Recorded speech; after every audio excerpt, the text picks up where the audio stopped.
Hey folks, I got another book review for you today. Today we are going to be talking about another Salatin book because I have all of them and because he's written so many. Family-Friendly Farming, a multi-generational home-based business testament. And as usual, it's very wordy by Joel Salatin, so there's his little family there. Okay? And this is a cool book. If you're, I read it and I'm 26 years old, and I got some usefulness out of it. I thought it was pretty cool, and it kind of gives you an idea of creating a multi-generational family farm business. Gives you an idea of what it's like, challenges, benefits, and it gets you to start thinking about things that you probably wouldn't have thought about, like how are you going to transfer land to your son or daughter when you're old? Are they going to buy it? Are you going to just give it to them? What's it going to look like? Um, how much are you going to pay your kids when they start working on the farm? Should you pay your kids?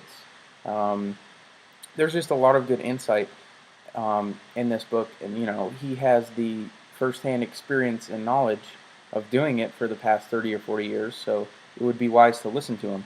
And let's get started. Here's the table of contents. So that's a little bit hefty there, of course, and you'll have a good idea of what's going on. Okay, and as usual, Joel's books they're very wordy because he likes to tell stories.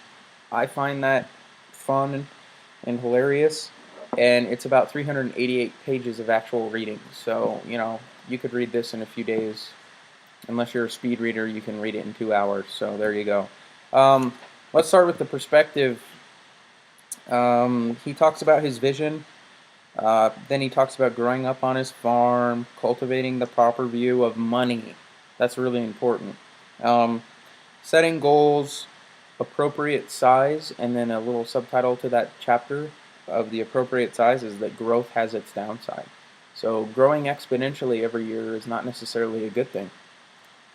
And for a capitalist to say that, that's kind of a refreshing thing because with all the things that are happening in the world as of December 28th, 2011, there is a lot of angst against capitalism, and we are not all evil. Um, he talks about making the transition from outside employment to being employed on the farm and what that means for you and your family. So if you're thinking about doing this, or you already have, you could gain some new insight into this area as well.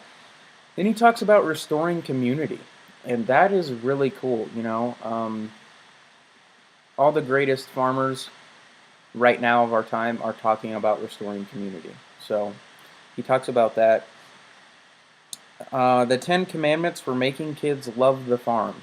This is pretty cool. He comes from a religious background, so he kind of took on that theme, and it works well even if you're religious or not religious, whatever it may be. I've talked to a bunch of people about this book. They've all had great things to say about it. So um, the first aspect, the first little chapter in this section is integrating everything or integration into every aspect of the farm. Talks about how you, your wife, and your kids should be involved in everything, except there are some adult decisions that you need to make, which your kids won't necessarily be involved in because they can't understand those things yet. He talks about getting the kids to love work and being appropriate with how much work you give them. Then he talks about giving them freedom and giving them investment opportunities.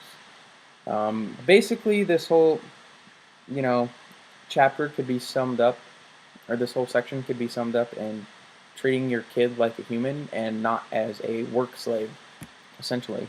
And then, you know, when Joel's son Daniel was really young, when he was 10 or 12 years old, whatever it may be, he was already giving his son Daniel investment opportunities on the farm.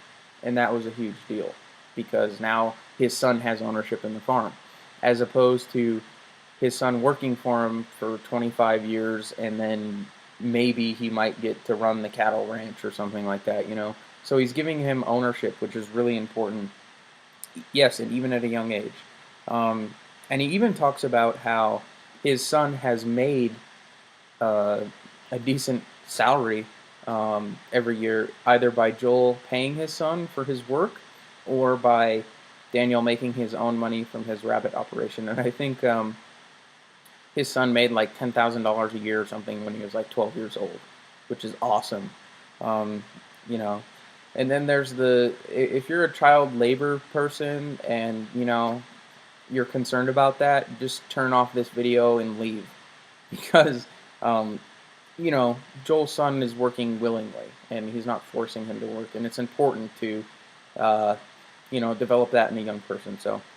The next section is romancing the next generation. Basically, he talks about in this section, your farm needs to be profitable, it needs to be aesthetically pleasing, aromatically pleasing, and sensually pleasing. So the farm needs to be beautiful. The farm needs to not smell like a feedlot, and you'll have a pretty good chance of success with passing on your farm to the next generation. Family development. He talks about greenhouse kids. He talks about his homeschooling because he homeschooled his kids, so he has a lot of experience with that. Um, he talks about literature.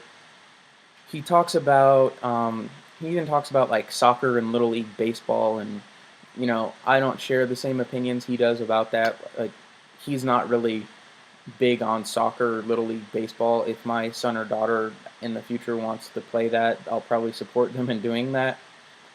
But it's a good insight anyway. And then he has 10 deadly destructive deeds on page 292, which is an interesting read, funny read.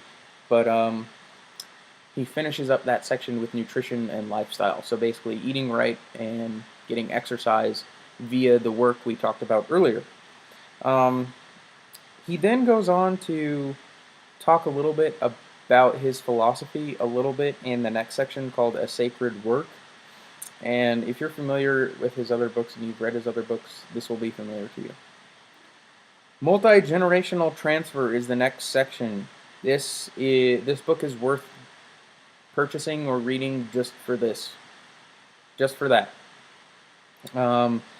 Retirement and alternate view of retirement, which is cool. Inheritance, and he talks about performance distribution on inheritance, which is a hilarious topic. He talks about how when he was growing up, he just makes the argument that, okay, listen, my name's Chris, and I took over my parents' farm, and I've worked my ass off to make the farm what it is today, so I should inherit it. While my brother is living in Chicago as an investment banker. And Joel makes the argument of who has the right to the land of the investment, and he makes a good argument that he should have it because he worked his ass off and he deserves it, which is true. But there's a lot of things that come up in the multi-generational transfer that will be insightful to you if you plan on doing this sometime in the future. And, if you've already done it, maybe you could look back and see how you could have done it better, or, pass this along to your son or daughter who has already inherited the farm or whatever. And then he gives a nice summary. Overall, just like Joel Salatin's book, this is a great book, highly recommended. If you're thinking about starting a family and a farm, this is a book for you. Or if you already have both of those things, I couldn't recommend it highly enough. Take care.